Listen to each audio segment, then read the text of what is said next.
Good day, guys. So this will be the continuation of our lesson number 6, aspects of culture. And first aspect of culture we have here, culture can be shared and contested. So one must understand that culture, given that a society is composed of different people with different character, is shared and contested. So culture can be learned and acquired through different interaction with people. No? So culture can be shared, or culture is shared learning experience, and because culture constantly changes, so we get to share the learning process with other people, no, just like for example, no, sa yan, lahat naman tayo nanonood ng TV yan, sa KMJS, no, for example, every time na yan, every Sundays, di ba, laging merong na-feature na mga iba't ibang lugar, no, sa yan, sa KMJS. And with this, no, na-feature din syempre yung kultura ng bawat society na kanilang ipinapakita, no. And with that, yun nga, maaaring ma-share, no, talagang na-share sa atin ang culture, no, ng ibang society, no. At the same time, no, let's say for example sa sarili nating society, no, so pwede nating ma-share yung culture natin, maipasa sa ibang tao, no, lalo na sa mga bata, no, wherein unti-unti, no, alam natin sa kanila, no, kung ano ba yung kultura na meron tayo, ano ba yung mga paniniwala, ano ba yung mga values na meron tayo, no. So indeed culture can be shared, no. Now at the same time, no, culture, no culture will be accepted with or by everyone, no. Gaya nga sabi ko sa inyo, may ibang mga kultura na kung saan kakaiba, definitely kakaiba sa kung ano yung mga nakasanayan natin, no. So with that, it can be contested. So it can be contested in various ways because of diversity. Culture is subjected to debate and analysis. So balikan lang natin ulit, no, yung example natin na yung female mutilation, so yung pagtutuli sa mga babae sa mga African tribes, no. Okay lang sa kanila na, at kultura nila, no, kultura nila ang magtuli, no, sa mga kababaihan. Pero dito nga sa atin, hindi naman kasi ganun. Ngayon, since narinig natin yun, syempre naging subject siya for discussion, 'di ba? Napag-usapan natin, 'di ba? At tayo ay definitely hindi natin tinanggap yung ganung kultura na kung saan yung mga babae ay tutuliin, 'di ba? Yan.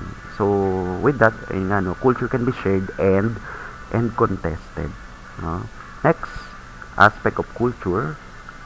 Ayan, another example pala, no? So you have a classmate who grew up in the USA and only transferred to the Philippines a few months ago. So you help him learn out culture by playing outdoor games like patintero, no, and yung iba pang mga outdoor games na meron tayo. And aside from that, making him try Filipino dishes like adobo, sinigang, no, unti-unti, no, i-share natin doon sa kaklase nyo, no, o sa ibang tao, yung kultura na meron tayo sa ating society. So interacting with other people is a good way to share our culture and to get to know their culture as well, no?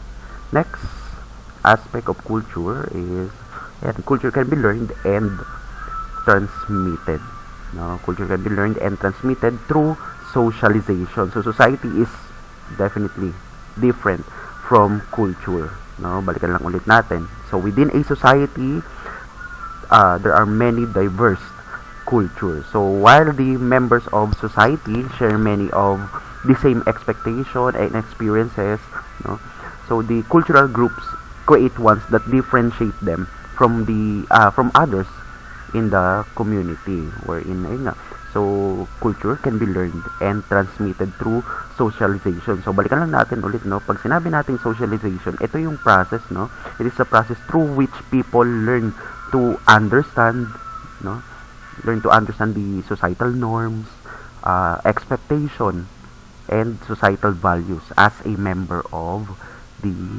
society, no? So once na ipag-socialize tayo, 'di ba? We get to learn, we get to understand, we get to know, no? Kung ano nga ba yung kultura, no, na meron sa society na 'to, no? Yan. Now, socialization also teaches us how to interact with other people, and it also helps us to develop the behaviors that we think are inborn or part of human nature. So, socialization is essential part of building our character and preserving, spreading, and strengthening yung sarili nating kultura, no? So, ayun nga, with that, through socialization, culture can be learned and transmitted, no? So, a good example of this aspect of culture is during the time na tayo ay kinolonize, no? Sinakop ng mga Espanyol, no? So, siyempre yung mga Indio, no? Yan. During that time, no? Since napakaraming mga Espanyol na nandito sa atin, so sila yung nakaka-interact nila, nakaka-socialize nila. And unti-unti, no, naipasa, naibahagi, no, yung kultura ng mga Espanyol sa mga Filipino. And ayun, up to this times, no, syempre kasama na sa kultura natin, no, naging parte na ng kultura natin yung kultura ng mga Espanyol, no. Yan, although nawala na itong mga Espanyol dito sa atin, still, no, since colonized nga ang ginamit, no, up until now, nasa atin pa rin, bit-bit pa rin natin yung kultura ng mga Espanyol, no. So, that's second aspect of culture. Next, culture requires language and other forms of communication, no. So, in every interaction that we do, language is the most important tool that we always use. Diba? So, hindi ka naman pwede makipag-interact, hindi ka naman pwede makipag-socialize kung hindi ka syempre gagamit ng language, no? And other forms of communication, no? So, language is considered as the transporter of a large part of our culture, no? And ayun, because some parts of our culture are passed on through our mouth, no.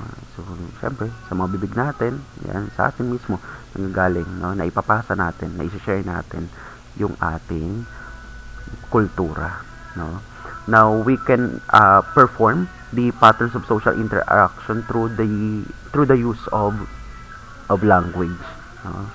And ayun, sabi diyan, other forms of communication. So hindi lamang verbal, no, hindi lamang verbal language ang ginagamit natin, but we can also use non-verbal language or body language when we interact with other people, di ba? Yung simpleng ang pagngiti, di ba? Yung pagngiti pa lang, no, sa di mo kakilala, no, sa mga strangers. So definitely that is form of communication na rin, di ba?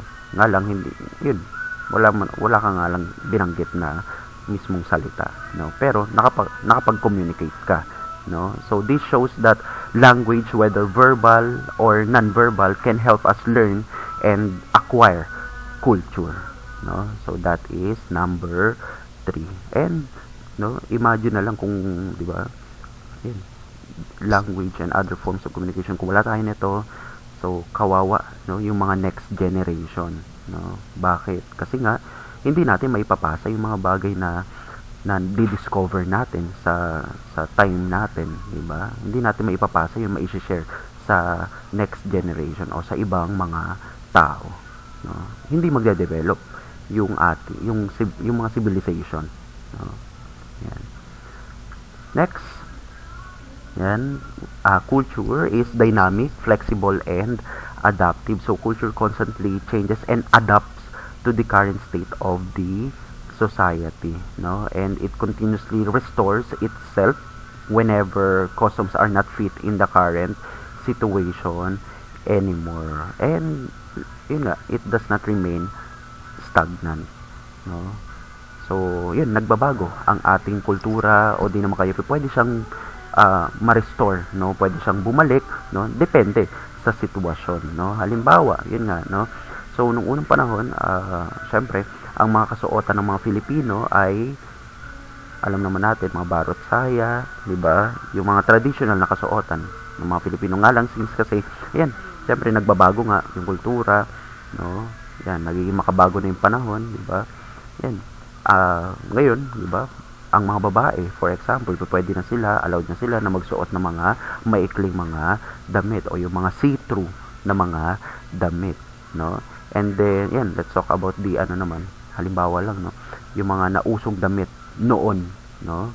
Yan, ngayon, no, although modern na tayo, yung iba ay bumabalik pa rin, ginagamit pa rin, di ba? As, ayun nga, fashion, statement, no?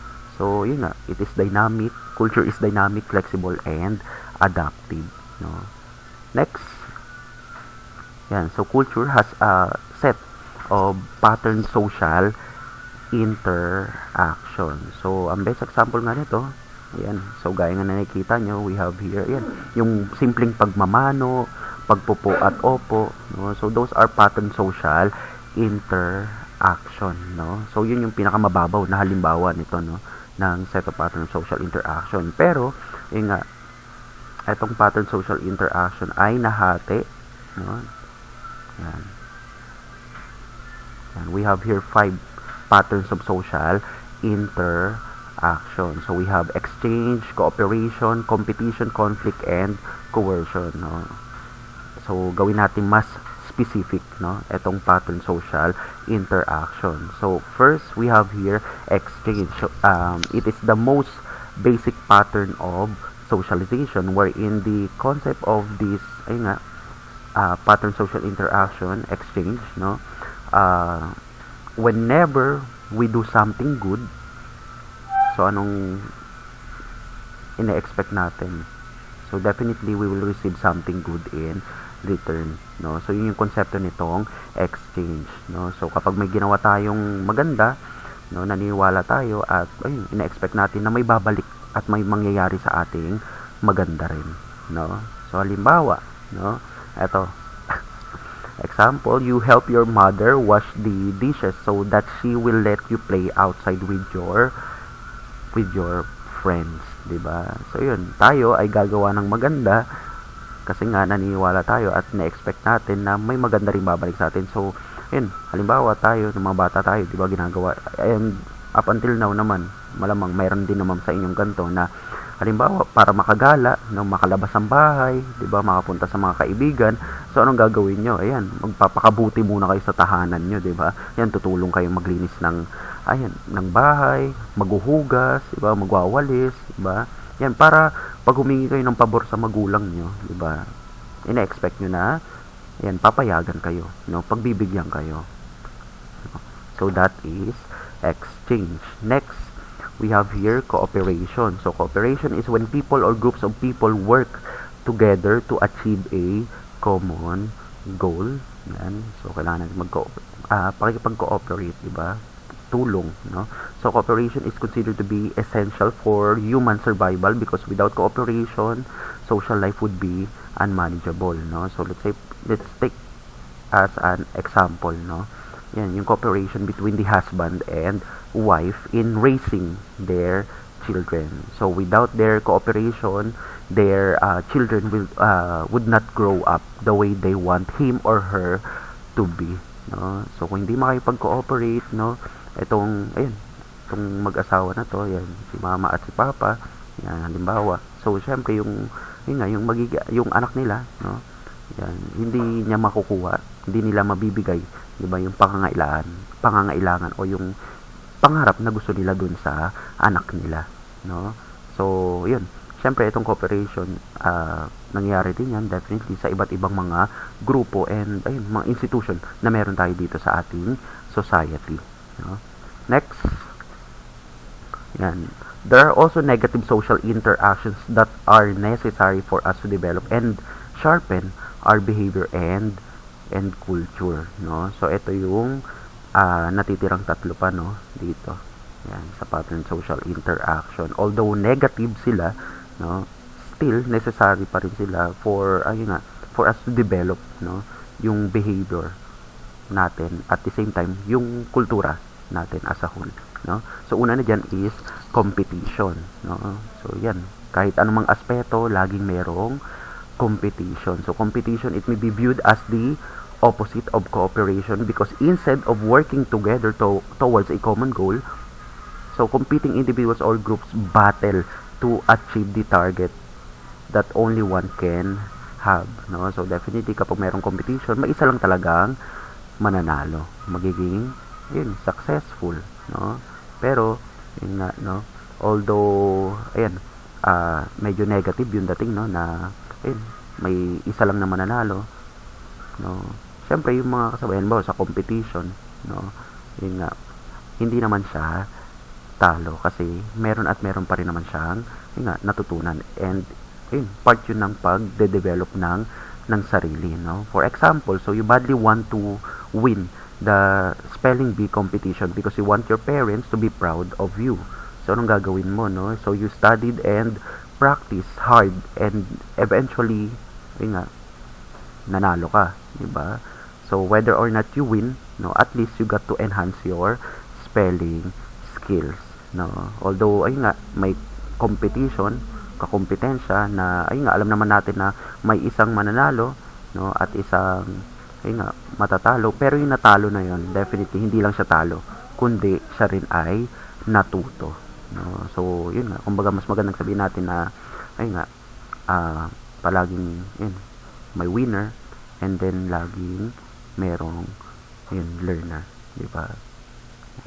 So along its way, syempre yung mga natutunan natin, no, dun sa competition na yan magbi-build sa atin, no. Matutulungan tayo ma-develop yung ating mga sarili, no.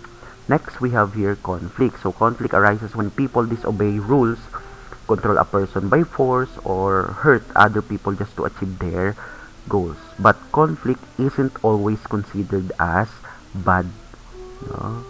So maganda kasing nagkakaroon ng conflict sa society, sa mga grupo, para mas ma-strengthen, no, ma-strengthen yung sarili, di ba, yung bawat isa, no. So this existence of, or the existence of a conflict can strengthen the unity within a group, because they are threatened by an external factor. So example, so you and your sibling fight over the TV almost every night, no. So ayun, sa mga kapatid natin, definitely laging merong hindi tayo na pagkakasunduan, di ba? Kahit saan naman, no. But when conflict arises between you and your parents, so sino-sino lang ba ang magtutulungan? Siyempre kayo ring mga magkakapatid, no. Although yung conflict, negative yung dating, pero itong conflict na to ay kakatulong para ma-strengthen yung unity na meron ng isang grupo, no, o yung meron ang mga tao, no. Next and last, we have here coercion, no. So coercion happens when a person uses threats or force to persuade another person, di ba? So para gawin niya yung hinihingi natin, so tatakutin natin siya, di ba? So people usually coerce others when they cannot achieve their goals on their own, no. So hindi man natin ma-achieve sa sarili natin, hindi natin magawa, no, nang tayo lang, so gagamit tayo ng ibang tao para ma-meet natin yung mga goals natin, no. So for example, so you force your brother to do your halimbawa, di ba, sa bahay, mga kapatid natin, may kanya-kanya tayong mga gawain. Halimbawa, yung isa taga-hugas, yung isa taga-walis, no. Ngayon, yung isa yung kapatid, halimbawa, nalaman nyo na nag-fail siya sa kanyang bagsak sa exam, no. And since alam nyo na bagsak yung kapatid nyo sa exam, no, and alam nyo na meron kayong responsibilidad, halimbawa yung paghuhugas, no. Ngayon, ang gagawin nyo dun sa kapatid nyo, sasabihin nyo, tatakutin nyo, di ba, na isusumbong kita kay mama, no. Kung hindi ikaw yung gagawa ng gawain ko, halimbawa nga yung paghuhugas, no. So kung maghuhugas ka ngayon, hindi kita isusumbong, di ba? Yan. So, anong gagawin mo? So, that is, yun nga, coercion, no? So, para mamimit natin yung goals natin o yung, yun nga, magagawa natin yung duty natin, no? Nga lang, yun nga, hindi ikaw mismo yung gumawa, kundi yung ibang tao, no? Pero, at least, ayun nga, na-meet mo yung goal mo, no? So, that is coercion. And, those are the pattern social interaction, no? Now, last aspect of culture, and we have here, and culture is definitely it is unstable, no? So unstable ang ating culture. So our social interaction are also unstable, no? So it may be changed depending on the situation we are in. So we may be in conflict with other person today, halimbawa lang, no? Parang sa tao lang, no? Sa ngayon, yan, may we may be in conflict, no, with other people, no, but ayun, sa mga susunod na panahon, ayan, magiging kaibigan din natin yan, no? So kumbaga yan sa culture din, no, yan, so unstable. So ngayon, ayan, sineselebrate natin, ginagamit natin, ginagawa natin, nga lang since nagbabago nga, no, ang ating kultura, no, so nag-a-adapt siya, yan, flexible, no, yan, so depende sa current situation natin, maaring ito ay magbago, no? Yan. So katulad sa atin dito sa San Jose, wala naman tayo noon, 'di ba? Wala tayong sineselebrate na festival, wala naman noon na Tanglawan Festival, no? Nga lang since ayun nagbago tayo ng ayun, administration, for example, no? Ayan. Mga namumuno sa atin. Ayan. So gumawa sila ng sarili nating festival na nagre-represent, no? Na nag-showcase ng kultura ng mga San Joseño, no? So indeed, culture is unstable, no? Now we have here material and non-material culture. So next topic natin, no, material and non-material culture. And so we have here legacy, no? So legacy is what remains after one's time, diba? So ito nga yung sinasabi na pag sinabi natin legacy, ito yung mga bagay na iniwan sa atin, pinamana sa atin, no, na ipasa sa atin. So these are the something that happened in the past, or that comes from someone in the past, and it is handed down from one generation to another, and it magnifies one's life and living, no, halimbawa sa tao, no. It is said that legacy is what cultural heritage is, no. So dito na pumasok, no, yung tinatawag nating cultural heritage, no. So according to John Feder, cultural heritage is a human creation intended to inform, no. So ano ba itong mga cultural heritage na meron tayo? So we have first one, architecture, so such as buildings, houses, and mga structures, no. Artifacts like books, documents, objects, images, no, clothing, accessories, and jars, no.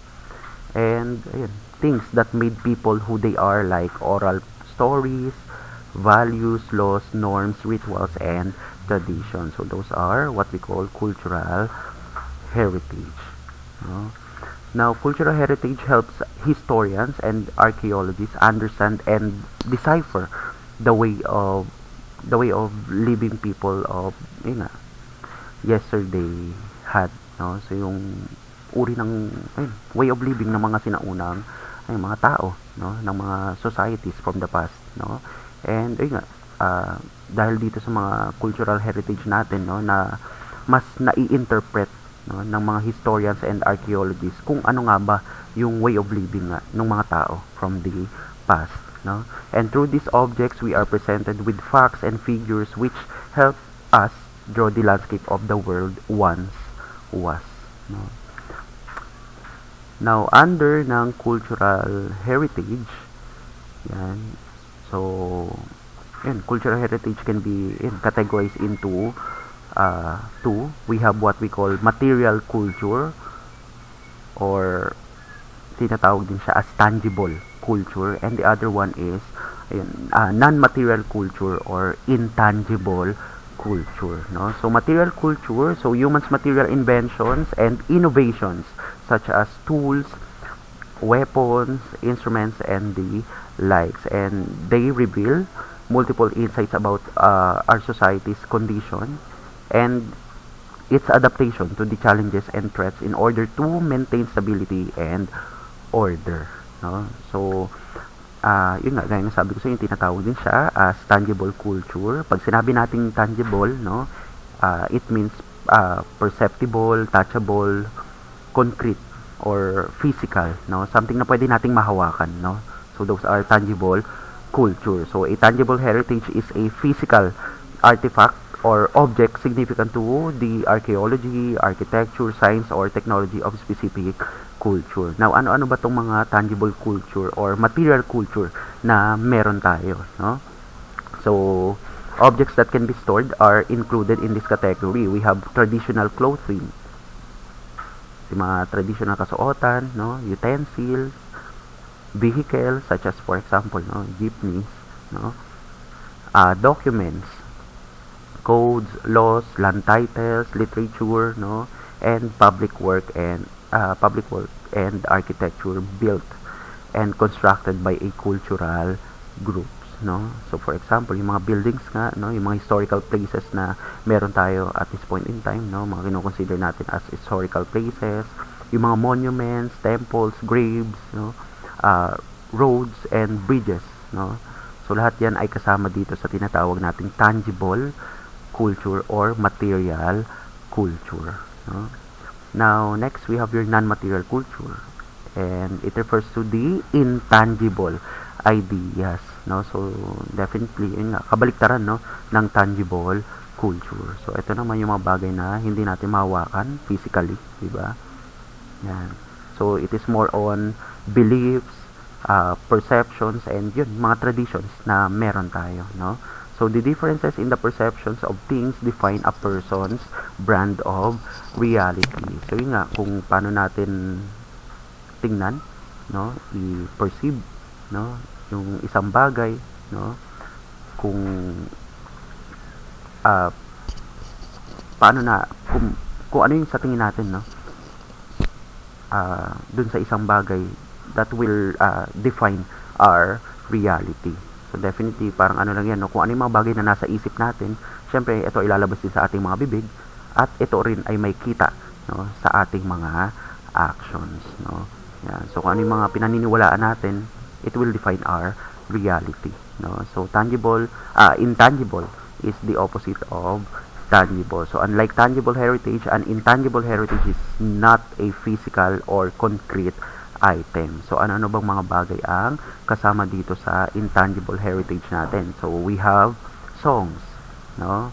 So yung mga traditional songs na yan, lahat yan ay parte nitong material. Ito po siya sa, ay, dito po siya, dito po. Material, intangible culture. Next, we have myths, belief, yan, mga beliefs, superstitions, no, mga pamahiin na yan, no. Yan. Oral poetry, stories, and various forms of traditional knowledge such as ethnobotanical knowledge. Pag sinabi natin ethnobotanical knowledge, it pertains to those na yung mga halamang gamot, no. Yan. Yung mga halamang gamot na yan. So kasama yan dito sa mga non-material culture. So ito ay mga naipasa sa atin, di ba? Yung mga yun, past generation.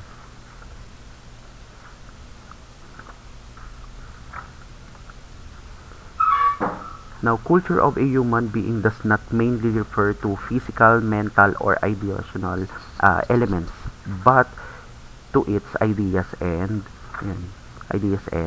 meaning. So, pag sinabi pala natin culture, it is more on the ideas and meanings na binibigay natin sa isang bagay. No? Binibigay natin, no? Yung meaning na kine-create natin, no? Sa mga bagay na meron tayo sa ating society. So therefore, culture is something that is more on ideas and meanings that each society gives to a certain things, no? Halimbawa nga ay yung diamond, no? So diamond, it is considered to be valuable for most because of its ornamental and industrial use. Pag sinabi nating ornamental, ito yung mga bagay na ginagamit, no, para mas maging attractive pa yung ibang mga bagay, no. Halimbawa ito, no, yung ring, no. Kapag ring lang yan, walang diamond, so hindi siya ganun ka attractive, no. Ngayon lagyan natin ng diamond, so bukod sa naging attractive siya, mas naging yun nga, mahal siya, no. Yan. Now, aside from that, no, diamond is considered to be as essential, no, and hardest mineral, no, to date. So siya yung pinaka hardest mineral na meron tayo, and definitely kaya nga siya mahal, no, kasi nga sobrang mataas yung hardness scale niya, no. Now conversely, if this is not be used by a lover as a gift, no, so the diamond becomes a symbol of love and affection towards another person, no. Yan, so yun yung binigay nating meaning, no, dito sa ring, no. And definitely it will define our reality, and yun, it will reflect, no, the culture of specific person, no.